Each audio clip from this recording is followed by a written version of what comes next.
Hello, good day, class. So, for today's lecture, we are going to discuss irregular sections, particularly T-beams. So, what is T-beam? During normal construction sequence, concrete in columns is placed and allowed to harden before the concrete in the floor is placed. So, in the next construction step, concrete is placed in the beams and slab in a monolithic core. So, when you say monolithic pour, ang nangyayari class, sabay binubuhusan talaga, no? Yung slab at saka beam. That is called monolithic pouring.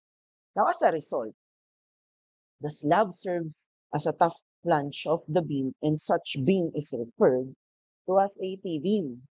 So, dahil monolithic na siya class, so there will be part of the slab that will be also part of your beam. As you can see in this figure, so we have here, supposedly this is your beam. However, due to the monolithic pouring, so there will some part of your slab that will act as a flange of your rectangular beam. Okay? So actually, T-beam is not only pertains to letter T. It also, we can also call it a T-beam, no? As long as there is a flange, no, doon sa ating rectangular portion. Okay? So, how do we analyze it? Okay. So, in reality kasi guys, so, kaya nagiging part siya of the beam because there are some reinforcement of the beam which is also part of the reinforcement or nag-overlap doon yung reinforcement of the slab. So, dadaan dito yung reinforcement ng slab or in fact, andun din yung ibang reinforcement of the beam. Okay? So, that's why um, this will also act as a part of your beam. So how long is this? No? So what do you call this part of the beam? Okay, so that is actually called the overhang, effective overhang. Now this will be your base flange. How do we calculate the length of the base flange? According to NCP, base flange shall include the beam web with PW, this one, and plus the effective overhang. Okay? So later on, we will try to solve and calculate the effective overhang. Okay? So here are the formulas for us to calculate the effective overhang. So we have H plus W over 2 L and over 8 for those each side of the web. And for those one side of the web, so these are the formula. At least, oh, so you are going to select the minimum value for this or the smallest value among the three choices. So now to understand this, no, let's have here an example frame. For example, we have here a floor framing system. Now you want to analyze this floor framing system. That you want to design or analyze the beam. For example, you want to analyze this portion of the beam. Let's say we have here another slab, columns. This is a floor framing system. Let's say you want to analyze and design this portion of the beam. Also this one, no? You have to cut the section. Cutting the section will show this segment, no? Or section. Let's say you want to analyze the cross section of this beam. This one. Ito po yun. Okay? So, assuming that the concrete was poured monolithic, meaning sabay binuhusan yung slab at beam, then therefore, there must be a flange na part na magiging beam natin. Okay? So, balik lang natin yung provision kanina.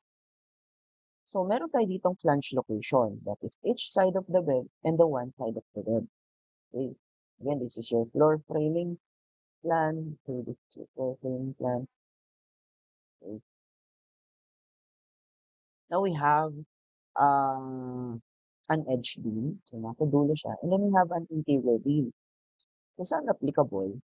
Yung one each side at saka one side. So, magkakaroon ka lang ng one side if you are analyzing edge beam, meaning this one. Kasi, to get the effective overhang, ito po kasi yun, to get the length of this overhang, for you to get the total length of the flange, this will be the length of the flange. Yan. Okay, to get this cross-section, the dimension of this cross-section, okay, and the length of the overhang, meron lang tayo ditong one side of the web. Doon siya applicable ka, itong provision ito. Doon sa mga edge beam. Now, how do we calculate this? Let's just follow this code provisions. We have 6H. What is H? H is the thickness of the slab. This one, oh. Kung ano man yung thickness of that slab, 6 times H. Next, S1. What is S1? S1 is actually the clear distance. What is SW over 2? So, you have to get the clear span or clear distance between the adjacent beams. Okay, so that is SW. Let's, for this sample, let's call it S1. So that S1 will be divided by 2. Take note of clear spacing, not center to center spacing of your beam, huh? Okay, so just divide this by 2. Okay, so ito po yun. Now, how about the LN? For the LN, okay, so let's say, again, we are analyzing this beam. Let's say ito yung beam na yun lang. Yan, edge beam. This is the cross section. The LN is just the clear span naman ng beam. The clear span. This one. Not center to center of the column, but the clear span of the beam. And that should be LN divided by 12. Okay? And that will be the length of the effective overhang. Okay, so to get the base flange, the length of the base flange, you need the dimension of the beam web width. Beam web. Okay, so add mo lang yung dalawa. Yung pipiliin mo dito, class, is the smallest value. Okay, so next is the interior beam. Let's say you are analyzing this beam. So how to get the effective overhang of those beams? Okay, so for left side, kasi meron tayong one each side of the bed, we're going to follow this provision. So, yung each side naman, kasi may dalawang side to may dalawang side siya na effective overhang. We have 8H. Okay. So, what is H? Thickness ng slab again. Okay. So, then SW over 2. Get the clear span ng beam ngayon. Yeah, clear spacing of the beam to the side. And let's say you are analyzing this beam, you have to get the spacing between those two beams. Okay, SW1 over 2, W over 2.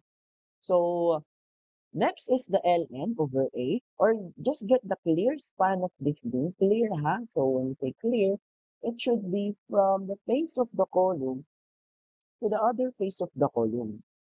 Divided by 2. On the other side, same then, 8H. But take note, there are cases na, let's say, we are analyzing this, no? There are cases na ang thickness of the slab nito ay iba sa thickness ng slab ng kabila. Therefore, magkaiba yung possible na H nila. Okay? But if the depth of the slab is just uniform on the entire floor framing, you just use same thickness. Next, the SW over 2, how do we get that? So, get the clear spacing between dito naman class. No, hindi na ito. Kasi ginamit natin to para dito. Now, if you want to solve this, dito naman ang titignan mo ka. So, you have to divide it by 2. So, whatever is the length of the clear spacing, so divide mo lang dito. So, we have the ln over 8. There might be cases na magkaiba yung spacing nito dito. Therefore, possible na maging iba yung distance nila sa isa't isa. Okay? Next is ln over 8. Okay? So, pero ito class, no? Ito may chance na maging magkaiba. This one may chance na maging magkaiba at hindi magkaiba. Ang spacing nila, the clear spacing between the beams. Okay? However, yung third one, Eto, no way na maging magkaiba sila. There's no chance. Kasi isa lang naman yung length ng beam na ina-analyze mo. Ito lang yun. Ayan ito lang. Okay? So with that, to get the base flange, okay, just need the BW, then add yung each side of the web. Now, to summarize, so the effective of letter T is BW plus 16 times H. Okay, for if ever na parehas yung H nila ko, no? You just simply say 8H, no? Then it's W1 over 2 and W2 over 2. And then since parehas naman to class, no? Yung length nila, we can just add it. So it will be 1 over 2. That is a big touch. Get the smallest value. Okay, next is the BW plus 6H. Para naman yung sa L, letter L, BW plus 6H, BW plus SW1 over 2, and Ln over 2. That's it for the length of the base. When do we use the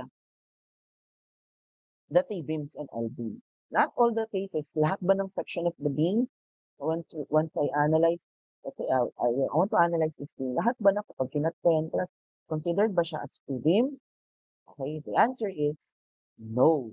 Okay, kasi magiging T-beam lang siya class kung makikita mo yung flange na to. Okay, kung makikita mo yung flange na yan.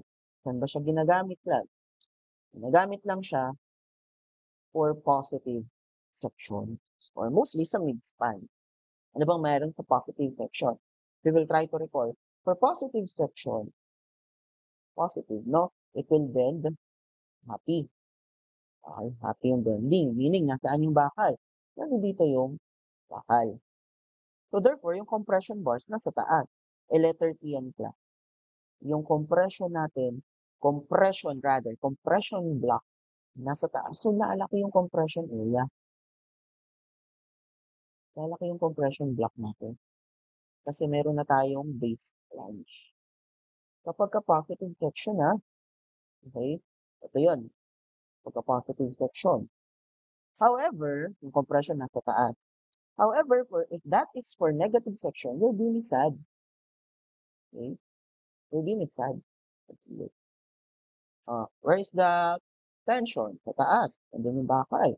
Okay, ito yung beam natin. If we are going to analyze that, if that is a monolithic section, dito yung bakal. Okay? Then, ito yung neutral axis. So, yung nasa yung compression block. Nasa ba yung compression block lang? Hindi yung compression.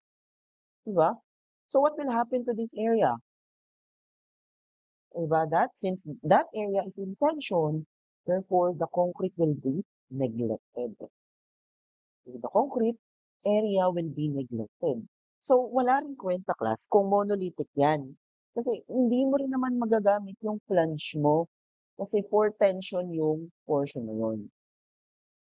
Okay? Kaya naman class, in analyzing T-beams, ginagamit lang natin yung flange kapag nasa positive section. As you can see here, no? Pag nasa positive section siya, sa baba magka-crack. Okay? So, sa taas yung compression, so may effect yung flange. Pero pagdating dito, sa taas yung magka-crack, wala nang effect yung flange ng class. Okay? So, kasi sa taas yung tension for support, no? Take note of this. Sa mga support, andun lang class yung effect ng sa mga support, walang effect dun yung mga TB. Okay? Pero sa mga midspan, andun yung TB. So, you have to, especially if that is monolithic concrete pouring, you have to solve the effective overlap. Okay? For positive section you have to solve for the base. Okay? That's it, no, for the concept, no, of on how will you apply, how are you going to apply um, the TDs. Now, let's proceed on the analysis of TDs. We have two cases here. Okay. Kasi magiging T-beams lang talaga siya class if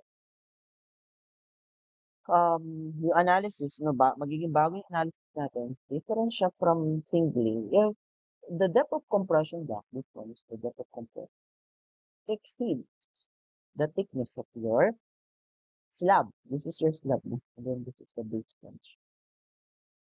However, if ganito lang kababa yung depth of compression block mo, same pa rin yung ating stress strain diagram. Yung stress distribution natin, same pa rin. Ano lang nagbago dito ko?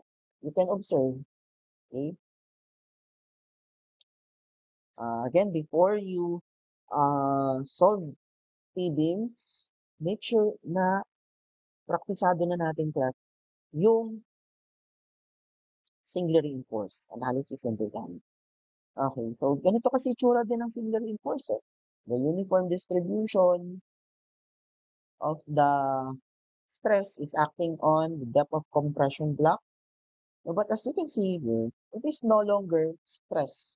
Kasi nung sa singly, no, stress times the area of what? AB lang. Okay, AB lang. To kasi rectangular lang yung block. Ito yung rectangular block natin. Yeah, depth of compression block times the beam width of B. Now, as you can see, base flange na siya. A times base flange. Kasi dito na mag-a-up yung area ng compression. So, ang magbabago lang dito, class, is 0.85 FC prime A times base flange. Ganun pa rin class yung tension. And the distance between the two force is D minus A equal to no changes at all. No? Same na same to class doon sa analysis of rectangular ASFF. How do we start the analysis?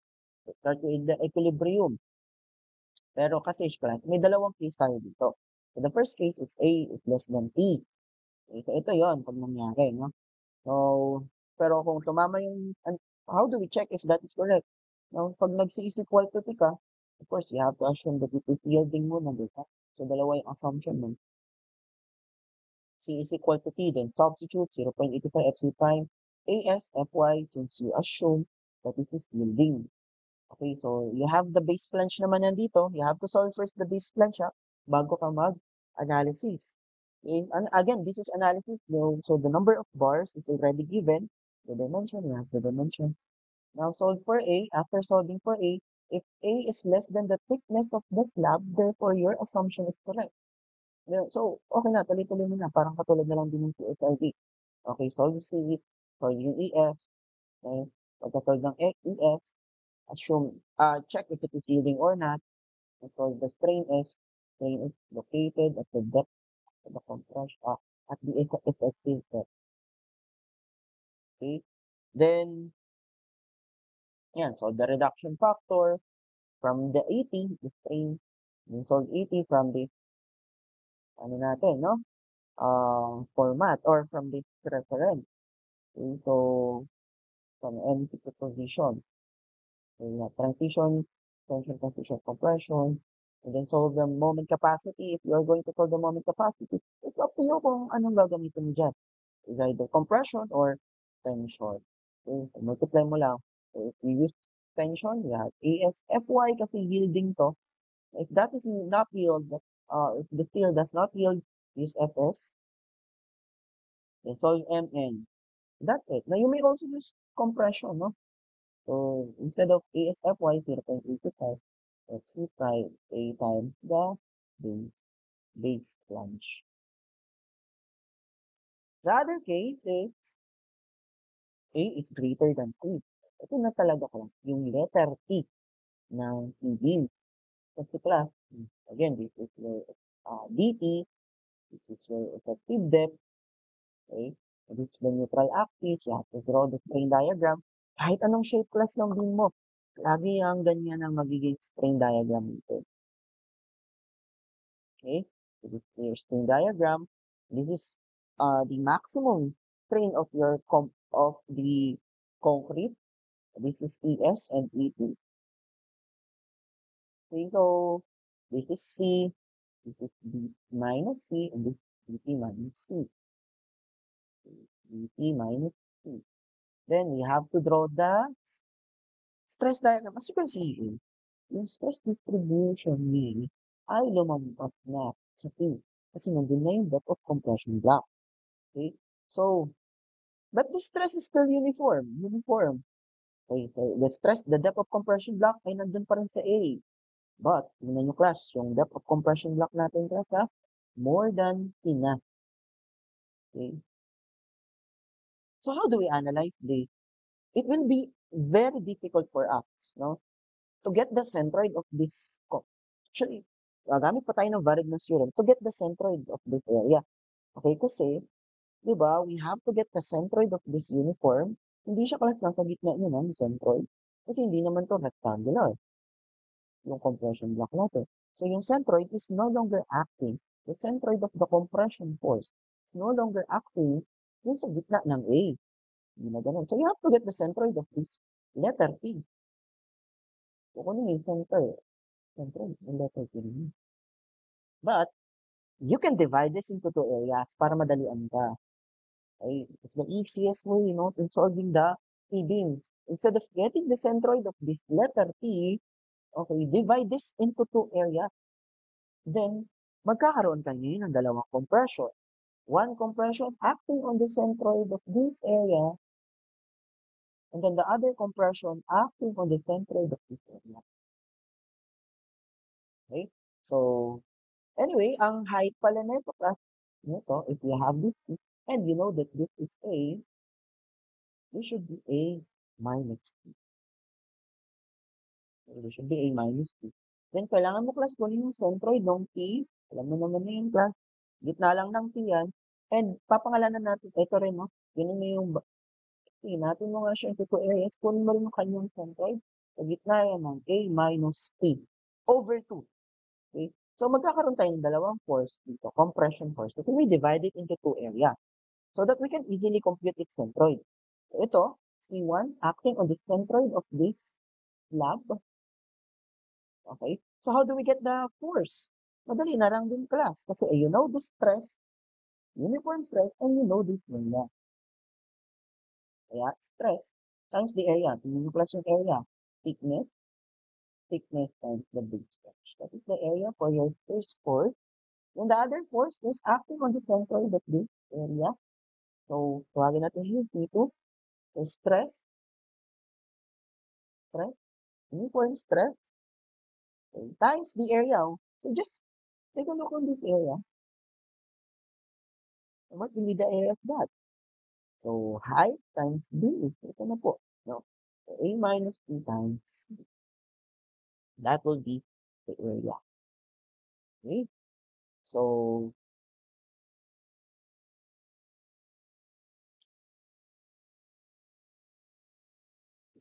you have two force for compression kasi we divide it into two areas. However, the other solution, pwede mo munang kunin yung centroid nito class.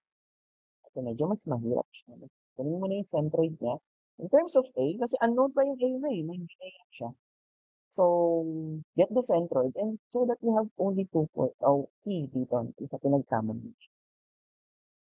Okay? Now, for the tension force, same pa rin naman siya ASFS. So, how do we calculate the nominal moment for this? So, you have to get kasi dalawang moment ang gagawin nito class.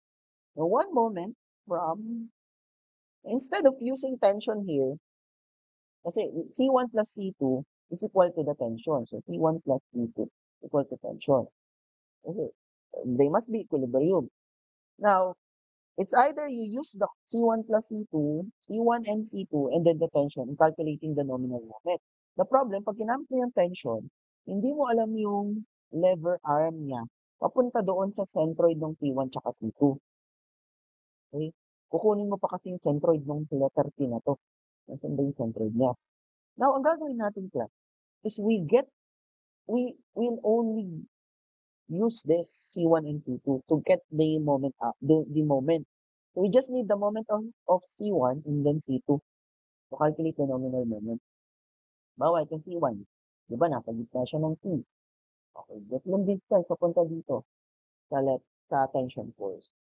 And tension force is acting on the centroid of your rebar, tension reinforcement, and if this is T, left mo lang yung tension nito. Okay? Left mo lang yung over, which is D, minus mo lang yung T over. That will be the lever arm of this one. Next, how about this one? What will be the lever arm of this? Okay, so nasa gitna siya nito ha. Paano mo siya kukunin? Paano makuha yung distance nito guys? So, ang technique, so, galing sa expected depth, bawasan ng thickness, nasa gitna siya ng A minus 2, i-divide sa 2. Yan, bawasan ng thickness, nasa gitna siya ng A minus 2, divide sa 2. Okay, so, ito yung gagamitin natin class once we solve the nominal moment. So, anong gagawin natin? No? Ganun pa rin, equilibrium. So, kaso, initially, hindi mo talaga alam kung nasaan yung depth of compression block. Whether it is less than T or greater than T. So, pag inuna mo to class, ay na-show mo ng steel yields ang A is less than T, and you equate C and then T, doon ka muna class doon sa previous, no, na ina-assume mo na nandito muna yung depth of compression block. Okay, so, ito pa lang yun. 0.85 x2 prime. A times base plunge to ha. Okay? It should be A times base plunge. Because replace it.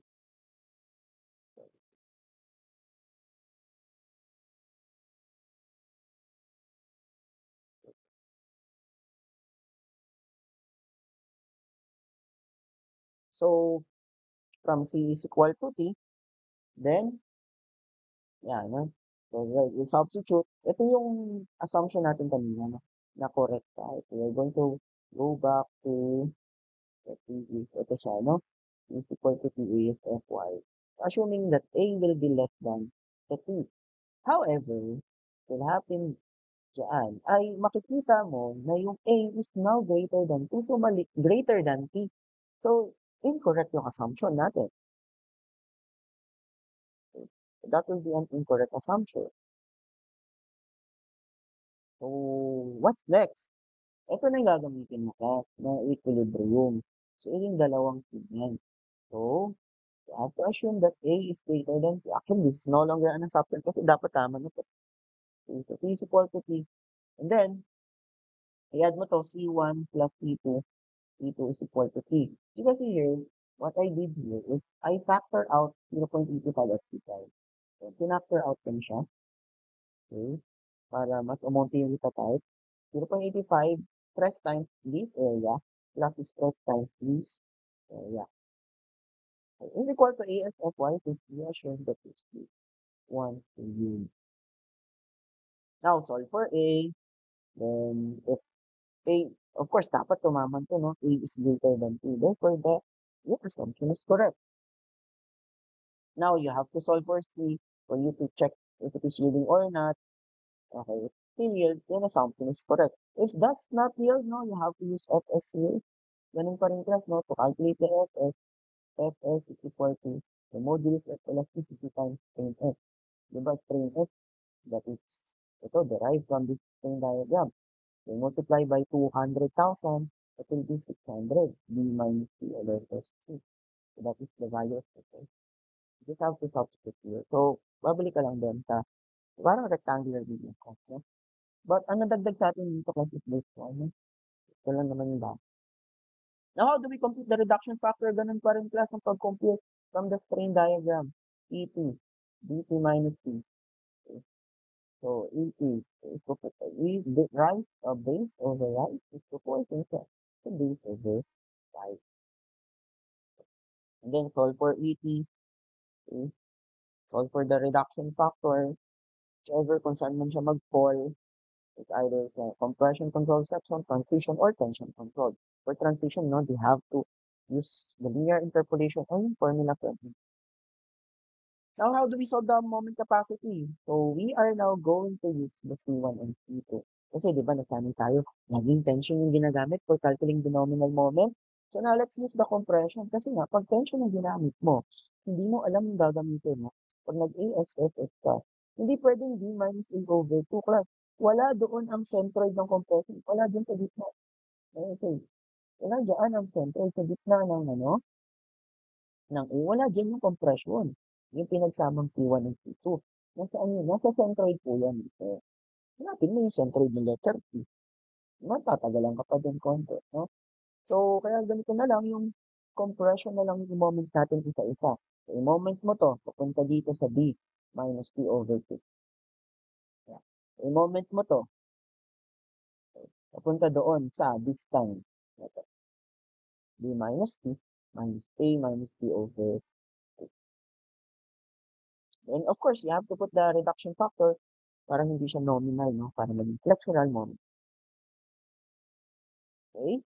So that these will be the formulas or the concept that we're going to use for solving sample problem. Okay, that's it no for this first part no ng ating um, analysis and design of the so we'll be using this concept also next for the sample problem. Thank you.